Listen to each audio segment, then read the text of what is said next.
વડોદરા શહેરના શેરખી વિસ્તારમાંથી ઝડપાયું છે ગૌમાંસ.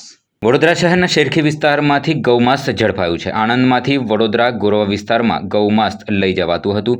આણંદથી વડોદરા અને અમદાવાદ ખાતે ગૌમાંસનો જથ્થો સપ્લાય થતો હતો. રિક્ષા ચાલકે શંકા ન જાય તે માટે કેસરી ટી શર્ટ પહેર્યું હતું અને ગમછો નાખ્યો હતો. ગણેશ ઉત્સવના તહેવાર દરમિયાન ગૌમાંસનો જથ્થો ઝડપાતા લોકોમાં રોષ જોવા મળ્યો છે.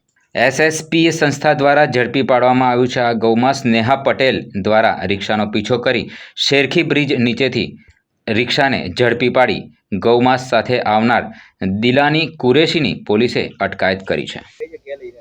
હા, હું નેહા પટેલ છું.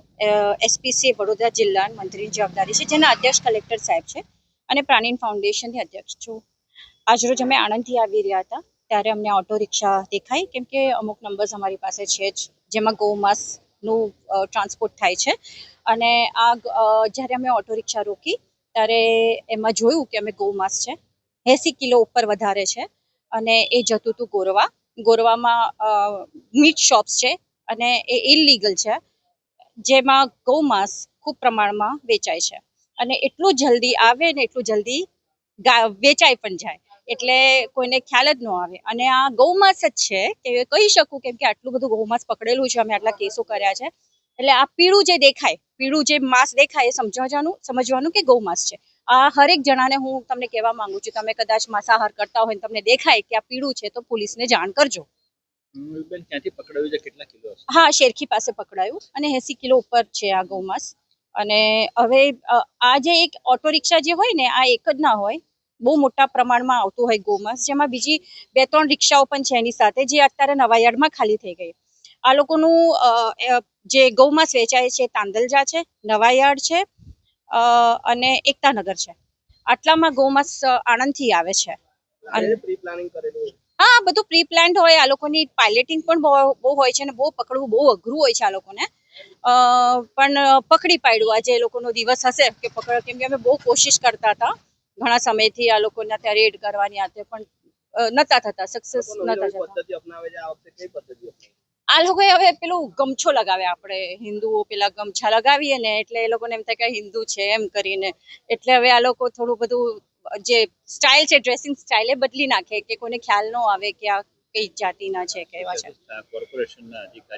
હા, કોર્પોરેશનને હું રજૂઆત કરીશ કે આ લોકો સીલ કરે. આમ તો આપણે જેટલી વાર ગૌમાંસ દુકાનોમાં રેડ કરી, ડોક્ટર પંચાલ બહુ જ સારા છે અને એમને તરત જ બધી દુકાનો અને એમના સ્ટાફે સીલ કરી હતી. પણ આ લોકો શું છે, હાઈકોર્ટમાં જઈને આ લોકો ખોલાવી દે છે. આપણે હુસેની સમોસા પકડ્યું હતું ખૂબ પ્રમાણમાં, જેને હિન્દુઓને પણ ગૌમાંસ ખવડાવ્યું હતું, એની દુકાન ખુલી ગઈ, હવે હાઈકોર્ટમાંથી લઈ આવ્યા. તો આ કંઈ ને કંઈક આપણે બધી મહેનત કરીએ છીએ તો એ થોડી એ થાય છે, કેમ કે જ્યાં સુધી ન્યાયાલય આપણને સપોર્ટ નહીં કરે તેમાં પોલીસ છે કે ગૌરક્ષક છે એ થોડું બેકફૂટ પર રહે છે, કેમ કે આ લોકો ધીટ છે. આ લોકો કોઈ સુધરવાના નથી. હા, પણ આ લોકોને સોશિયલ મીડિયામાં એક્સપોઝ કરીએ છીએ ને, તો એ બધાને ખ્યાલ આવી જાય કે આ જો આ પકડાયો તો ગૌમાંસ. હા, નેતા એકચ્યુઅલી આ જવાબદારી લોકલ કોર્પોરેટર્સની પણ છે, ત્યાંના જે સ્થાનિક જે પોલિટિશિયન્સ છે એ લોકોની જવાબદારી છે કે એ લોકો ધ્યાન રાખે કે એ લોકોના મીટ શોપ છે તો એ લોકો જઈને ચેક તો કરે કે લાયસન્સ છે કે નહીં. તમે એકવાર જઈને જુઓ, સવારે વેચાય છે તો કયું છે માંસ. આ મેં તમને શીખવાડ્યું તમને ભાઈ બધાને કે પીળું દેખાય એટલે ગૌમાંસ હોય. તો તમારી આ જવાબદારી બને છે ભાઈ કે ગાયોનું ગૌમાંસ અહીંયા આગળ ન વેચાય. તમારા સ્થાનિક પાકિસ્તાન તો છે નહીં.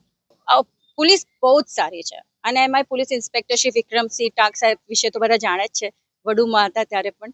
સો he is one of the best police officer અને એમનો સ્ટાફ બહુ જ સારો છે. અમે વડોદરાની પોલીસે હંમેશા મને સહકાર આપ્યો છે. જ્યાં મેં પકડ્યું છે, જ્યાં મને જરૂર પડી છે ત્યાં પોલીસે મને સહકાર આપ્યો.